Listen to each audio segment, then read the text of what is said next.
I had always prided myself on being a man of principle. A simple man, a hard-working man. My name is Thomas Mitchell, and I've lived in the small town of Ashford, Kentucky, for most of my 70 years. I built my house with my own 2 hands, with the sweat of my brow and the love of my family. My wife, Linda, and I raised our 2 children, Richard and Claire, here. We had our share of struggles, of course. But through it all, this house was a home. It was where I had the privilege of seeing my children grow, and eventually, my grandchildren Emma and Caleb. Emma, now 8, was a ball of energy. Always running, always asking questions, always making me laugh. Caleb, a bit quieter but just as mischievous, was 6. He had my eyes, the same deep blue that would light up whenever he spoke about something he loved. I had been the one to teach him how to fish down at the creek, to show him how to fix a leaking faucet or change a tire. These were the small moments I cherished, and they kept me going after Linda passed away a few years ago. But now, the house that had once been filled with the sound of children's laughter was eerily silent. I stood at the front door one cold autumn afternoon, staring out at the overgrown garden, the swing set abandoned, the grass left to grow wild. This house, once full of life, now felt empty. And the reason for that emptiness was simple. Sarah was my daughter-in-law, Richard's wife. I had known her for years now, ever since she and Richard got married. At first, she seemed like a good woman, quiet, reserved, but polite. Richard and Sarah had a little boy, Caleb, and then Emma came along. I was thrilled to be a grandfather, and I made sure to be there for them every step of the way. I spent hours with the kids, teaching them things I knew, sharing stories about their great-grandfather, telling them how important it was to take pride in their roots, to know where they came from. But slowly, over time, things started to change. At first, it was small things. Sarah would cancel plans or make excuses for why the kids couldn't come over. Emma had a school project. Caleb had a doctor's appointment, nothing serious, just little interruptions. But then it started to get worse. When I'd call to check in, Sarah would either not answer or give me some vague reason why the kids weren't available. I let it go at first, figuring maybe they were just busy. But deep down, I had a feeling something was wrong. The breaking point came one winter afternoon when I drove over to their house unannounced. I hadn't seen the kids in a few weeks, and I was eager to spend some time with them. When I knocked on the door, Sarah opened it, her face pale, her eyes distant. She barely looked at me when she spoke. "Dad, not today," she said, her voice cold. I blinked. "What do you mean, not today?" "I just wanted to see the kids. We haven't had a chance to visit in a while." "They're busy," she said curtly, glancing over her shoulder into the house. I felt a knot in my stomach. "Busy? It's a Saturday afternoon. What could they possibly be busy with?" She didn't answer. Instead, she turned and walked back inside, as though dismissing me without a second thought. I stood there, my heart sinking in my chest. This wasn't just about the kids being busy. This was about her shutting me out. I knocked again, harder this time. Richard, my son, came to the door, looking confused. "Dad, what's going on?" he asked, his face clouded with uncertainty. "I just want to see my grandkids." "Richard," I said, trying to keep my voice steady. "What's going on with Sarah? Why is she keeping them from me?"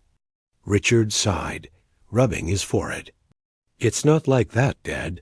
Sarah's just ... Well, she's been having some issues with the kids. It's been hard, you know. Emma's been acting out. Caleb's had some ... challenges." I could see it in his eyes. He was making excuses for her, defending her, even though he knew what was happening was wrong. "Richard, this isn't about the kids," I said, my voice rising. "This is about Sarah keeping me away from them. She's been doing it for months now. You've seen it. Why are you letting her do this?" Richard looked away, his jaw tightening. "I don't know what to say, Dad. I'm sorry, but it's not something I can fix right now. Sarah's upset, and I need to respect that." I felt a surge of anger and frustration welling up inside me. I had raised Richard to be strong, to stand up for what was right. But here he was, standing by while his wife kept his father from his own grandchildren. I turned and left their doorstep, feeling like a stranger in my own family. The drive back to my house felt longer than it ever had before. The air in the car was thick with resentment and pain. That night, as I sat alone at the kitchen table, I couldn't shake the feeling that this wasn't just about Sarah. There was something deeper at play here, something I didn't understand. And I couldn't just sit back and let my family fall apart. I made up my mind then. I was going to find out the truth. I was going to fight for my grandchildren, no matter what it took. I spent the next few days pacing around my house like a caged animal, thinking about every single detail of the last few months. I had to understand why Sarah had turned so cold, why she felt so entitled to keep me away from my own blood. For the longest time, I had tried to rationalize her behavior, to justify her actions in my mind. She was stressed, I thought. She had her own problems with motherhood, perhaps. But the longer I thought about it, the clearer it became. Something wasn't right. And I couldn't let it slide anymore. The house felt even emptier now, without the laughter of my grandchildren filling the rooms. I needed answers, and I needed them fast. There had to be something that had happened between Sarah and Richard, something that I hadn't seen, something that explained why she'd turned her back on me, and worse, why Richard had allowed it to happen. I knew I had to talk to someone who could help. I wasn't sure who exactly, but I wasn't going to sit idly by while Sarah twisted the truth to fit her own narrative. That was the first thought that came to my mind. Sarah was controlling everything, manipulating everyone around her. But why? Then I remembered an old friend, Jim McAllister. Jim had been my neighbor for nearly 30 years. He was one of those men who never shied away from the truth, no matter how uncomfortable it might make others feel. I'd known him since Richard and Claire were kids. If anyone had insight into what was going on, it would be Jim Dot. I picked up the phone and dialed his number. It rang a few times before Jim answered, his gravelly voice filling the air. "Hello, Tom. What's up?" "Jim," I said, trying to keep my tone casual, but failing to hide the anxiety in my voice. "I need to talk to you about something." There was a pause on the other end, and then Jim's voice softened. "What's going on, Tom?" "You sound troubled." "I am. It's Richard and Sarah. There's something not right between them, and I think it's affecting the kids. I can't get Sarah to let me see Emma and Caleb anymore. And Richard, he's not standing up to her. I don't know what's going on, but I need to know if you've heard anything." There was another long pause. I could hear the sound of shuffling papers on his end, probably Jim grabbing a chair to sit down. "Well, Tom," he began slowly, "I'm not sure how to put this, but I've been hearing things around town. Not from Richard, of course. He's been keeping his head down, but from Sarah's side. Well, let's just say there's a lot of tension."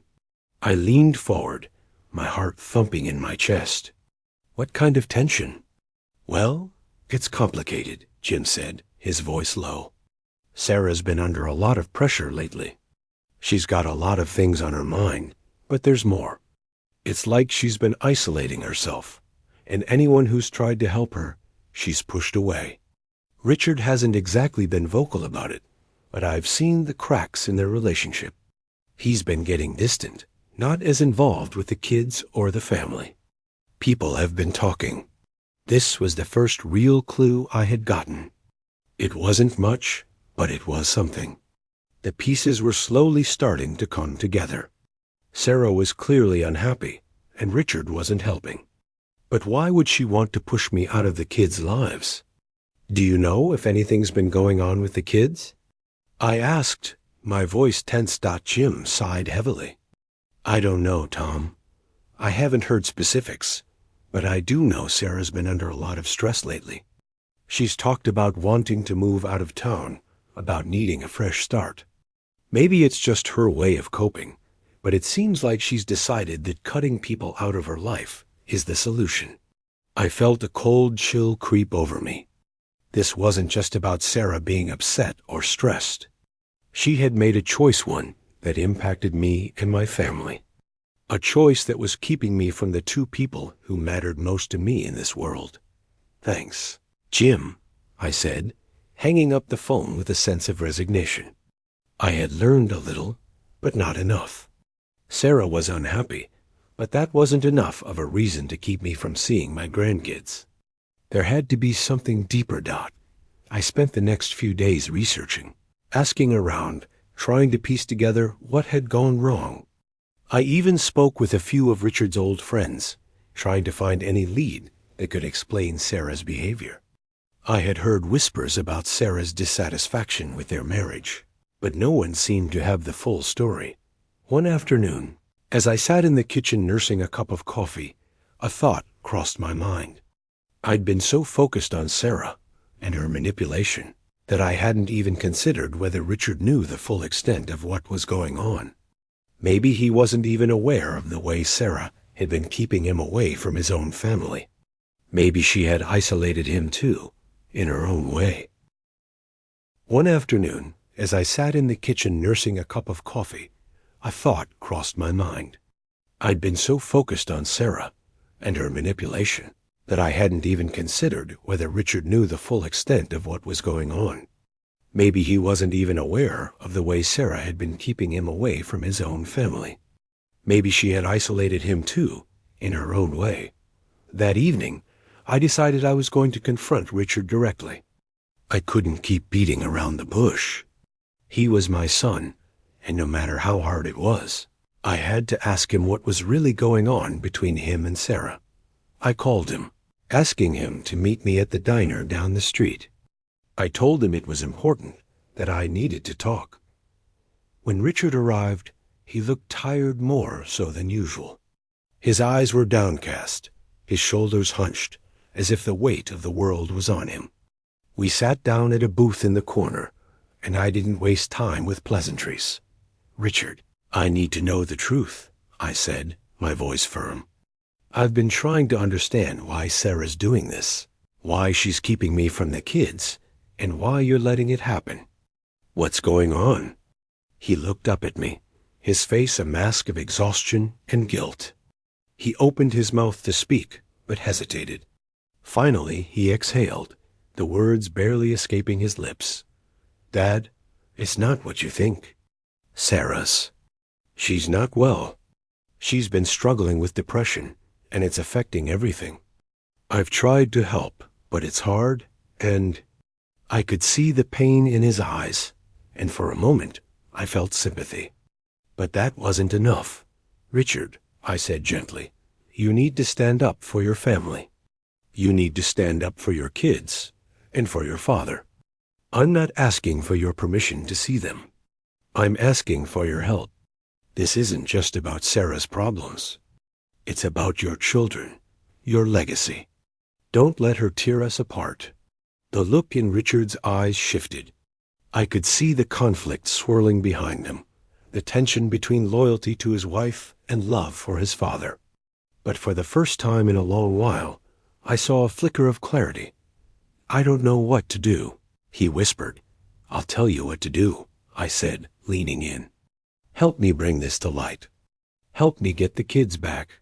I left the diner that night with a sense of cautious optimism. Richard had finally admitted what I had suspected all along. Sarah's manipulation had gone deeper than I had imagined. She wasn't just isolating me from the children. She was controlling the entire narrative in their home, leaving my son a shadow of the man he used to be. I could see the cracks in Richard's resolve. The guilt weighed heavily on him. But it wasn't enough. Not yet. As much as I wanted to believe Richard would step up and resolve things, I couldn't count on it. His passivity had gotten us to this point in the first place. If I was going to get my grandchildren back into my life, I needed more than good intentions. I needed action. I needed leverage. And the only way to get that was through the law. The next morning, I drove to the office of an old friend, Margaret Ellis. Margaret had been my lawyer for years. She helped me draft my will, handled some land disputes with neighbors, and had even been a guest at my wedding to Linda. She knew my family, and, more importantly, she knew the law inside and out. Margaret's office was a small, unassuming place in downtown Ashford. It smelled like old paper and faint coffee, the walls lined with bookshelves filled with legal volumes. I'd been here enough times to feel comfortable, but today I was nervous. Today I was walking in with the heavy weight of family betrayal on my shoulders. When Margaret saw me, she greeted me with a warm smile and a firm handshake. "Tom, it's good to see you. You don't usually come by unless it's important." "I need your help, Margaret," I said, taking a seat across from her desk. "It's about my son, Richard, and his wife, Sarah. I'm being kept from seeing my grandchildren, and I need to know what I can do about it." Margaret's expression changed slightly, her eyebrows knitting together in concern. She leaned back in her chair, folding her arms across her chest. "I'm sorry to hear that. I take it this isn't just a misunderstanding?" I shook my head. "No, it's been months. Sarah's keeping me away from them. And Richard, he's either too scared to do anything or too blinded by whatever's going on with Sarah. I don't know which." Margaret looked thoughtful for a moment before she nodded slowly. "Well, Tom, you're not the first grandparent to go through something like this. But you are in a unique position. The law may not give grandparents automatic rights to visitation, but if you can prove that Sarah's actions are harmful to the children, or that she's intentionally keeping you from a relationship with them, then we might have something."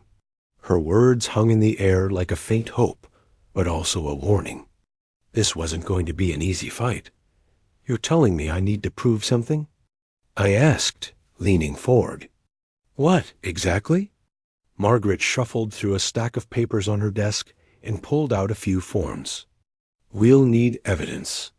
We can start by documenting every time you've tried to contact your grandchildren and been denied. Every time Sarah has refused visitation or cut off communication. We'll need to establish a clear pattern of behavior that shows she's trying to interfere with your relationship with the kids. And we'll need to prove that it's detrimental to their well-being." My heart sank at the thought of documenting all the times Sarah had closed the door on me, all the excuses, all the lies. I had never thought of keeping records, assuming that time and love would be enough. But I had no choice now. If I wanted to win this battle, I needed to become a witness in my own story. "Okay," I said, swallowing hard. "I'll do whatever it takes. But what about Richard? What's his role in all of this? If he's complicit, does that matter?" Margaret paused, her eyes flickering with a hint of hesitation. "Richard's role is tricky. If he's not actively preventing you from seeing the children, but is merely passive, that won't be enough to force legal action. However, if we can demonstrate that he's been manipulated by Sarah, it could make a difference. We'd need his testimony, but you may also need to consider whether he's willing to testify against his wife." I felt a weight pressed down on me at the thought of Richard being dragged into this mess even further. It was one thing to talk to him, to have a conversation, but it was another thing entirely to ask him to publicly choose between his wife and his father. "I don't think Richard's ready for that," I muttered. "He's caught between us, and I don't know if I can push him any further. But I'll do whatever it takes, Margaret. I won't give up on my grandkids." Margaret nodded. "I understand. But this won't be easy, Tom. You'll need to be patient. And if Sarah fights back, which she likely will, it could get ugly." I looked out the window, watching the fall leaves swirl in the breeze. I've already lost so much, Margaret. I can't lose them too. She gave me a sympathetic look. I'll start drafting the petition for visitation. We'll move quickly to gather evidence, but remember, we can't rush it. This is about protecting your relationship with your grandchildren in the long term, not just winning a court battle. I left her office feeling more resolute than I had in weeks. It wasn't going to be an easy fight, but it was a fight I was prepared to win. For the next few days, I kept a journal, recording every phone call I made, every attempt to visit, and every time Sarah denied me access to my grandchildren. It felt strange, like I was betraying the love I had for them by turning their absence into something legal and cold. But I had no choice. The law was my last option, and I was going to use it. One afternoon, as I was reviewing my notes, the phone rang. It was Richard. "Dad," he said, his voice hesitant. "Can we talk again?" "I think I've made a decision." My heart skipped a beat. Maybe, just maybe, Richard was finally ready to step up. I wasn't sure what to expect when Richard called me that day. After all, he had been so passive, so unwilling to rock the boat when it came to Sarah. I had expected him to continue avoiding the issue, or worse, to side with her again, just as he had when I confronted him in the diner. But there was something in his voice. It was different this time, something that made me believe he was finally ready to take responsibility for the mess his marriage had created. I cleared my throat before picking up the phone. "Richard? What's going on?" "I've been thinking a lot about everything, Dad," he said, his voice low. "About you, about Sarah, about the kids." He paused, as if struggling to find the right words. "And I've come to a decision. I don't want to keep avoiding this anymore. I'm ready to step up." For a moment, I didn't say anything. I was stunned, trying to absorb what he had just said. Could this be real? Was Richard really ready to take control of his life, his marriage, and the future of his children? I had been waiting for this moment for so long, but I never expected it to come like this. "What do you mean? Step up?" I finally managed to ask. "Are you saying you're going to help me? To stand up to Sarah?" "I don't know exactly what I can do, Dad," Richard replied, his voice tinged with uncertainty. "But I can't keep standing by and letting Sarah push you out of the kids' lives. I realize now that I've been blind to what's been happening. She's been controlling everything, including me. And I let her. I've been afraid of losing her, of rocking the boat. But I can't do that anymore." I felt a knot of relief and cautious optimism loosen in my chest. Maybe, just maybe, my son was finally coming around. Maybe he understood what I had been trying to tell him all these months. "I'm glad to hear that, Richard," I said, my voice thick with emotion. "But I need you to understand something. This isn't just about me. It's about your kids. Emma and Caleb need you. They need you to be their father, and they need me too. We can't let Sarah do this anymore." "I know, Dad," he replied quietly. "I've realized that now. But there's something I need to tell you, and it's not easy." My heart skipped a beat. "What is it, son?" "I've been doing some thinking, and I think I need to take a step back from my marriage. It's not just about what Sarah's been doing to you. It's about what she's been doing to us. I've been trying to make everything work, but I can't ignore the fact that we've been living in a toxic environment. And the kids? They're caught in the middle of it." I was speechless. Richard was actually considering leaving Sarah? This wasn't what I had expected. The man I had raised had always been the peacemaker, the one who avoided conflict at all costs. Now, here he was, admitting that he was finally ready to face the truth and make a difficult decision for the sake of his family. I don't know what to do next. "Dad," Richard continued, his voice strained, "I need to figure out what's best for the kids. I need to figure out if we can fix things. But I want you to know that I'm not just abandoning you. I'm doing this because I know it's the right thing. I need your support, Dad. I need you to be there for me, for the kids. And I'll do whatever I can to help you get back into their lives." His words hit me like a wave, both overwhelming and relieving. For so long, I had fought alone, but now, perhaps, I wouldn't have to.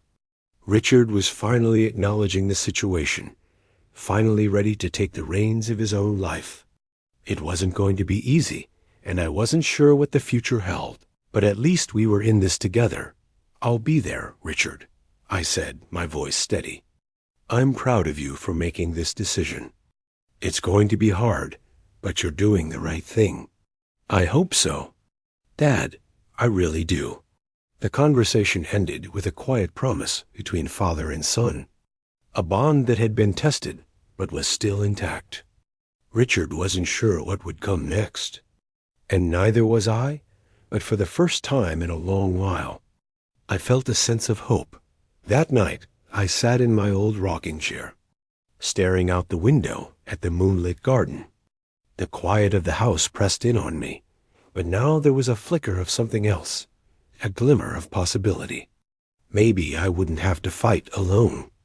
Maybe, just maybe, Sarah's reign over this family was coming to an end. The next morning, I picked up the phone and called Margaret Ellis. It was time to move forward, to take the next step in reclaiming my grandchildren. "I'm ready, Margaret," I said when she answered. "Let's get this show on the road. I'm going to need your help." She replied, "I'm glad to hear that, Tom. We've got a long road ahead, but I'm with you every step of the way. We'll make sure the truth comes out." With Margaret's words of reassurance ringing in my ears, I felt a renewed sense of determination. I knew the road ahead wouldn't be easy. I knew Sarah wouldn't go down without a fight. But I also knew one thing. I was no longer fighting alone. Richard was with me, and together we would bring our family back together. The days following my decision to move forward with the legal battle were a blur of paperwork, phone calls, and meetings with Margaret. We were meticulous, gathering evidence, documenting every denial of access to my grandchildren, every phone call Sarah had ignored, every time she refused to let me see Emma and Caleb. As the days turned into weeks, I could feel the weight of the situation settling in, the stakes growing higher with each passing day. Margaret had filed the petition for visitation rights, and while I wasn't entirely sure how things would unfold, I felt a flicker of hope. Maybe this was the right step. Maybe, for once, the law could give me a way back into my grandchildren's lives. But the more I thought about it, the more I realized that this wasn't just about me anymore. It was about my son, Richard. We had talked, as father and son, about the difficult decision he was facing. He had promised to stand by me, but the truth was, he was walking a fine line between his wife and his father. He had made the decision to step back from the marriage, but I could see the toll it was taking on him. Richard had always been the peacemaker, the one who tried to keep everyone happy, but I knew that this was different. He was finally choosing a side, and I wasn't sure what that would mean for our family in the long run. It was late one evening when Richard called again. I had just finished reviewing some legal documents with Margaret when my phone buzzed. "Dad?" Richard's voice was strained, his tone more serious than I had heard in a long time. "What is it, son?" I answered, bracing myself for what was coming next. "I just got off the phone with Sarah," he said, his voice thick with emotion. She's furious. She knows we're going to court, and she's making all sorts of threats." I sighed, closing my eyes for a moment. I had known this was coming. Sarah wasn't the type to let go without a fight, and if anything, she was more dangerous when cornered. "I figured as much," I said. "What did she say?" Richard paused. "She said that if I continue with this, she makes sure the kids won't want to see either of us. She said I'm turning against the family, and that I'm betraying her. She's using the kids, Dad. She's threatening to keep them away from both of us if I don't back down." My stomach churned. I had feared that Sarah would use the children as pawns, but hearing it straight from Richard made it all the more real. Sarah knew exactly how to manipulate Richard, how to make him feel guilty. She was playing on his emotions, using his love for his children as a weapon against him. "Richard, you have to understand something," I said, trying to keep my voice calm. "This isn't about betraying Sarah. It's about doing what's right for Emma and Caleb. You're not just doing this for me. You're doing it for them. They deserve to have both of us in their lives, and they deserve to know that family can be a place of love and support, not control and manipulation." "I know, Dad," he replied quietly. "But she's saying that if I go through with it, she makes sure they hate me. She said the kids don't need me anymore." "She's lying," I said firmly. "Sarah's only trying to scare you. She's been doing it for months now. Don't let her. You have to stand up to her, Richard. You have to do this for the kids." There was a long pause, and when Richard spoke again, his voice was softer, more resolute. "You're right, Dad. I've been weak. I've let her control me, and I've let her control the kids. But I'm not going to back down. Not now. I'll do whatever it takes to fix this." I felt a surge of pride, followed by a deep sense of relief. Richard had finally made a choice, his choice, not Sarah's. He was ready to fight, even if it meant losing her in the process. "Good," I said, my voice steady with resolve. "We're in this together, son. We'll get through it, no matter what she does." The next few days were filled with tension. Sarah wasn't backing down, and I knew she wouldn't. She had already begun to spread rumors about me to friends and family, painting me as an old man trying to take away her children. I could feel the heat of the battle rising, and I knew that soon it would spill into the public eye. But I wasn't scared. I had the truth on my side, and the law was my ally now. Then, one afternoon, I received a letter in the mail. It was from Sarah's lawyer. The letter was short, but its message was clear. If Richard and I did not drop the petition for visitation, she would go to court and fight for full custody of Emma and Caleb. She threatened to accuse me of being an unfit grandfather, of being incapable of providing a safe environment for the children. I stared at the letter in disbelief. The audacity of it all. Sarah was willing to destroy me, to turn the entire family against me, just to win this fight. But I wasn't about to let her succeed. I called Margaret immediately. "We need to move quickly," I said, my voice tight with anger. "Sarah's escalating things. She's not just fighting for control. She's trying to destroy me in the process. We have to be prepared for whatever she throws at us." Margaret's voice was calm and reassuring. "I'm on it, Tom. We'll file a motion for a court hearing to speed up the process. We're not going to let her win this. And we'll make sure she doesn't have the chance to use the kids as pawns."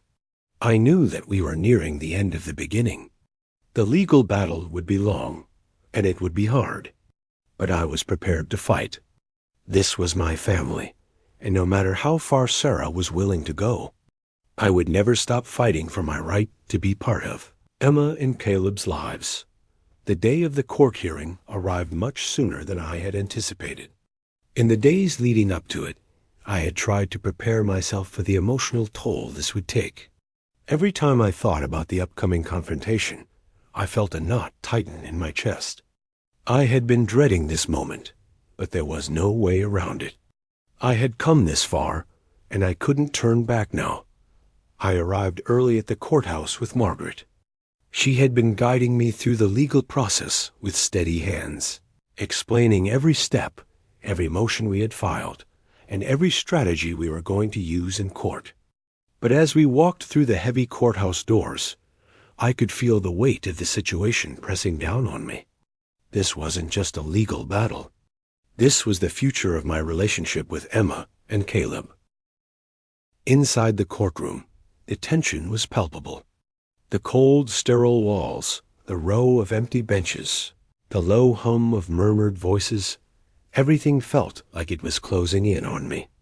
My hands were clammy and my breath was shallow, but I forced myself to stay calm.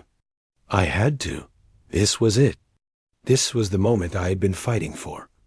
I saw Sarah first, sitting at the plaintiff's table with her lawyer.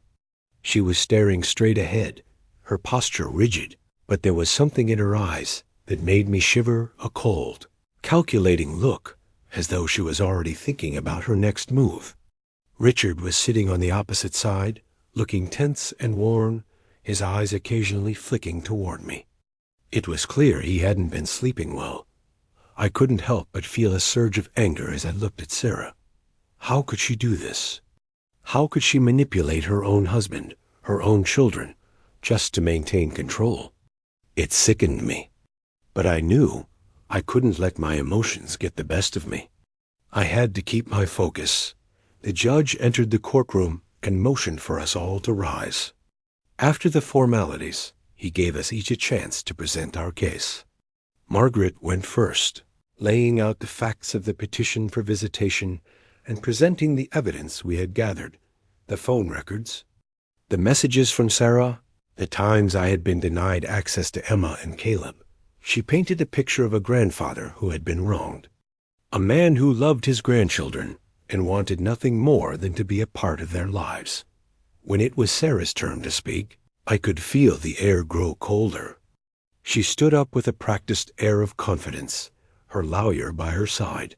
Her voice was calm, but there was an underlying edge to it as she began her testimony. "Your Honor," she began, "I understand that my father-in-law wants to be a part of my children's lives, but his presence is disruptive to their well-being.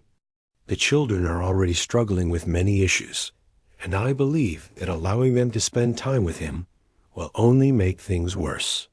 I felt my blood run cold. Disruptive? Sarah was the one who had disrupted everything, the one who had intentionally kept me away from my grandchildren.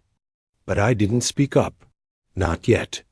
I had learned long ago that the court was a place for facts, not emotions, she continued. My children have enough on their plates without being dragged into this.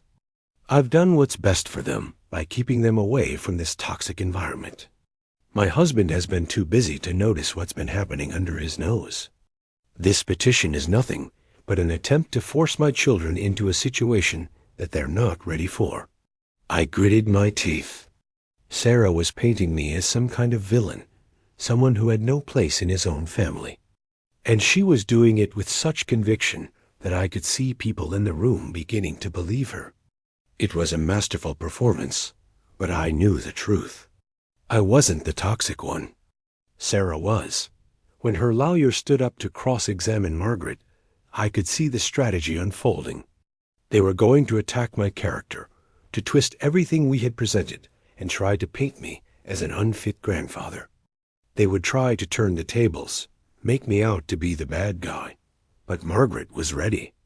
She handled the questioning with poise and grace, never letting the defense's insinuations throw her off balance. They tried to bring up my age, my health, my ability to care for the children, but Margaret shut them down each time, reminding the court that none of that mattered when it came to the love and bond I shared with Emma and Caleb. Finally, it was Richard's turn. He had been so quiet throughout the proceedings, sitting on the side with his head bowed. I could see the conflict in his eyes. But when he stood to testify, something shifted in him. He had made his decision. "Your Honor," Richard began, his voice shaky at first, but growing steadier as he continued. "I've been silent for too long. I've allowed Sarah to control everything, and I've made excuses for her. But the truth is, I've been blind. My father has always been there for me, for us. And I've seen the way my children light up when they're with him. They love him. I've seen how happy they are when they get to spend time with their grandfather. I've been wrong to keep them apart." There was a collective pause in the courtroom. Richard's words hung in the air, and for the first time, I saw Sarah's composure crack. Her face flushed with anger, but Richard didn't back down. He kept his eyes on the judge, his voice unwavering. "I know I can't undo the damage that's been done, but I want to fix it. I want my kids to have a relationship with their grandfather. I want them to know that family is about love, not control." I could see Sarah's eyes narrowing, her fists clenched at her sides. But it was too late. The damage had been done. Richard had made his choice. And in that moment, I knew we were going to win. The judge nodded, taking in all the evidence and testimony. He adjourned the court for the day, and as we left the courtroom, Margaret gave me a reassuring look. "You did it, Tom. You stood your ground, and now it's just a matter of waiting for the decision." But I knew Sarah wouldn't take this lying down. She was angry. She was going to fight until the very end. But I wasn't afraid. The truth was on my side, and that's all that mattered. The days following the court hearing felt like an eternity. Every minute seemed to stretch on forever as I waited for the judge's decision. I spent my nights in the same chair where I'd been sitting for months alone, reflecting on the long journey that had brought me here. I thought about Emma and Caleb, how they should be with me, how I had been denied those moments with them because of Sarah's cruelty. It broke my heart to think about what they had missed, what I had missed. But now I could finally see a glimmer of hope on the horizon. Margaret had told me that it could take weeks for the judge to make a ruling, but somehow I knew that the decision was already forming in his mind. The testimony had been clear, and Richard had done something I never thought possible. He had stood up to Sarah. He had done what needed to be done, what I had always hoped he would do. On the 5th day after the hearing, the call came. Margaret's voice was calm, but filled with a certain quiet triumph. "Tom," she said, "I've just gotten word. The judge has made his decision. You're going to get your visitation rights." I didn't know how to react at first. I had spent so long preparing myself for the worst that I hadn't considered what it would feel like to win, to know that the law had finally sided with me, that I would be able to see Emma and Caleb again. I could feel the tears welling up in my eyes, but I held them back. I wasn't going to cry. "Not yet. Thank you, Margaret," I said, my voice thick. "Thank you for everything." She chuckled softly. "It was your fight, Tom. I just helped you along the way." It was then that I felt a rush of emotions, relief, disbelief, and an overwhelming sense of gratitude. I was finally going to get my grandchildren back. After all this time, after everything Sarah had tried to do to keep them from me, I had won, but the victory wasn't without its complications. Margaret explained that the decision wasn't without conditions. The judge had ruled that the first few visits would be supervised, and Sarah was required to be present for those visits to ensure that everything went smoothly. There would be no immediate overnight stays or unsupervised time with Emma and Caleb, not until Sarah was confident that I had reestablished trust with them, that it wasn't perfect. It wasn't the way I had imagined it in my mind, but it was a start. I had a chance to rebuild my relationship with my grandchildren. The following week, I met with Richard. He had already received the court's decision, and we sat down together in my living room to talk about what came next. Richard looked more at ease now, his posture less tense than it had been during the court proceedings. He had made peace with the decision, even if it meant facing the difficult task of re-entering a broken family dynamic. "Dad," he began, his voice steady, "I know things aren't going to be perfect, but I'm glad the judge sided with you. I think it's going to take time to fix everything, but at least we have a chance." I nodded, my throat tight. "It's going to take time, Richard, and it won't be easy, but I'm willing to do whatever it takes to be there for the kids, to make up for what we lost." He looked at me, his eyes full of something I hadn't seen in a long time, hope. "We'll get through this, Dad. We'll rebuild our family. I promise." Just then, the sound of a car pulling into the driveway broke our quiet conversation. Richard turned to look out the window and I followed his gaze. It was Sarah. She stepped out of the car slowly, her eyes scanning the house as though trying to read the situation. I could feel the tension rising in the air, thick and heavy. Sarah hadn't been the same since the hearing. I could see it in the way she held herself, like a soldier preparing for battle. She walked up to the door and knocked lightly. Richard stood up first and opened the door, his expression neutral but guarded. He didn't invite her in right away, but when he saw her face, I could tell that he was still unsure. "Sarah," Richard said cautiously, "we need to talk." She didn't answer him immediately. Instead, she stepped into the house without waiting for an invitation, her heels clicking sharply against the wooden floor. I stood up as well, bracing myself for whatever was to come. Sarah turned to face me. Her expression was cold, but there was something else there, something softer, like the beginning of a crack in her armor. "I hear you got what you wanted," she said, her voice laced with bitterness. "But don't think this changes anything. I'll never let you have control over my kids."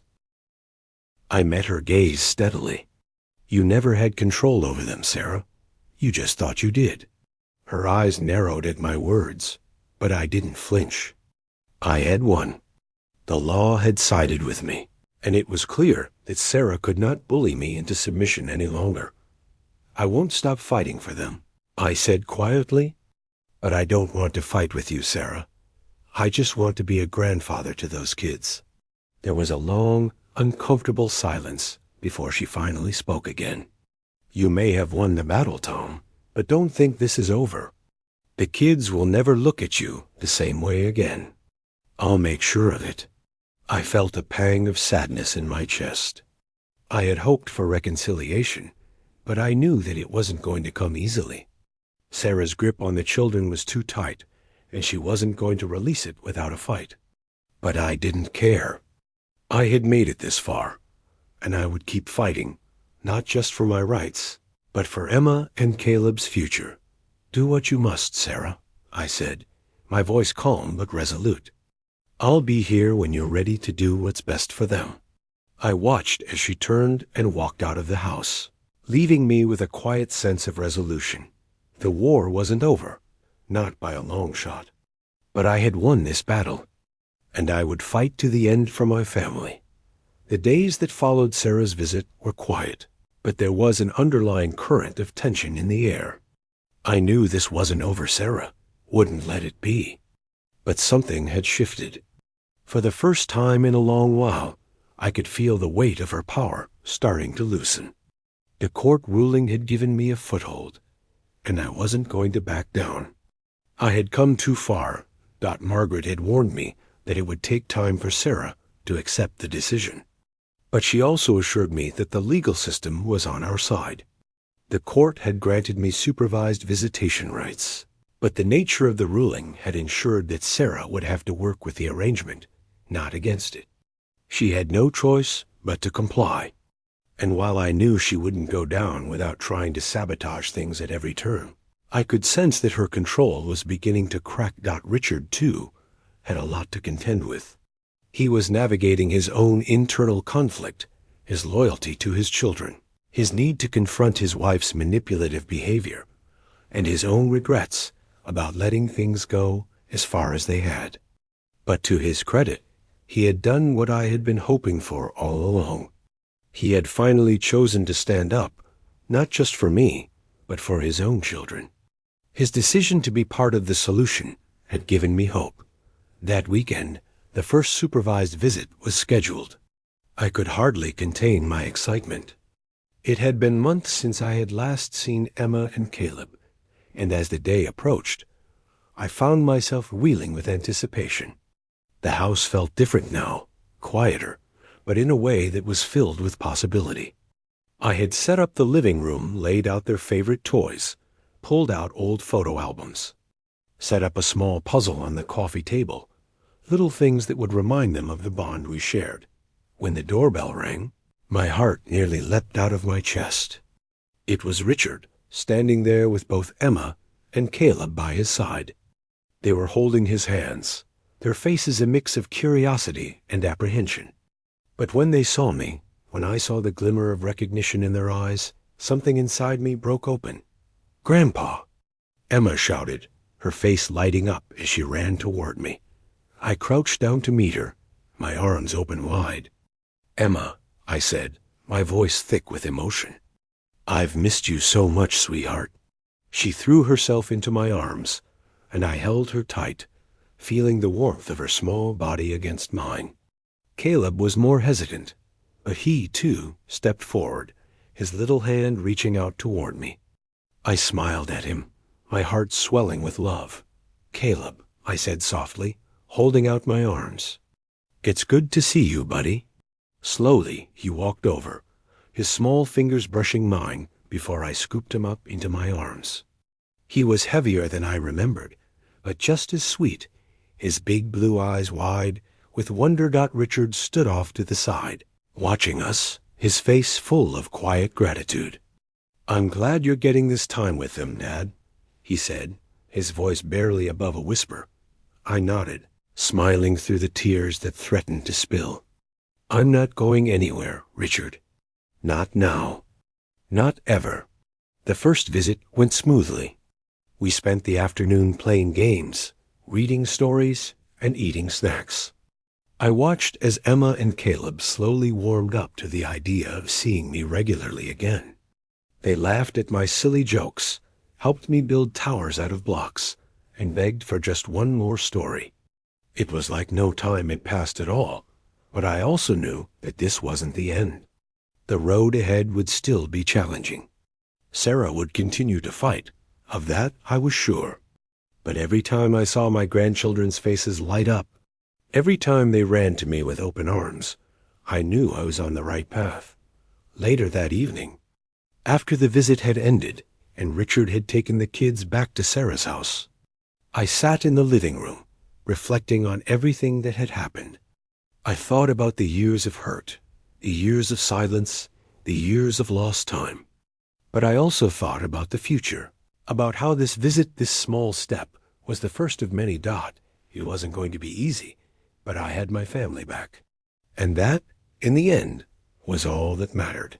The following week, when the court ruling came through in official documents, I took a deep breath as I signed the paperwork. The ruling was clear. I was granted regular, unsupervised visitation rights, effective immediately. Sarah had no grounds to contest it any further, unless there was a significant change in circumstances. This battle had been hard won, but the outcome was exactly what I had fought for. Over time, the tension between Sarah and me began to fade. She continued to struggle with the idea of me being involved in the kids' lives, but she couldn't stop it. The visits became more frequent, and slowly but surely, Emma and Caleb began to feel more comfortable. I could tell they were adjusting, beginning to trust that I was a permanent part of their lives once again. Richard, too, began to rebuild his relationship with me. The guilt he had carried for so long started to lift. He was doing his best to be a good father, and I could see that he was growing into the role I had always hoped for him. It wasn't perfect. Nothing ever is. But it was enough. In the end, we had all found our way back to each other. It had taken a legal battle, a confrontation of truths, and a lot of heartache. But family, in all its messy, imperfect beauty, had finally been restored. I still carry the memory of that first day, of Emma and Caleb running into my arms, of feeling whole again. It was a victory, but more than that, it was a reminder that love, no matter how hard it is fought for, is always worth the fight. And as for Sarah, she stopped trying to control everything. She kept her distance, but she knew now that she couldn't keep us apart, and I knew that no matter what came next, I would always be there for my grandchildren. No matter the fight, no matter the challenge, I would stand by them. Because family, in the end, is about love, and no one could take that away. Authors, note, the journey of Thomas and his family was a long and difficult one. But it's a reminder that justice, when fought for with persistence and love, often prevails. Family isn't always easy, but it's worth every ounce of effort to rebuild and protect the bonds that matter most. Through nonviolent means, Thomas reestablished his relationship with his grandchildren and showed that, in the end, love and truth always find their way.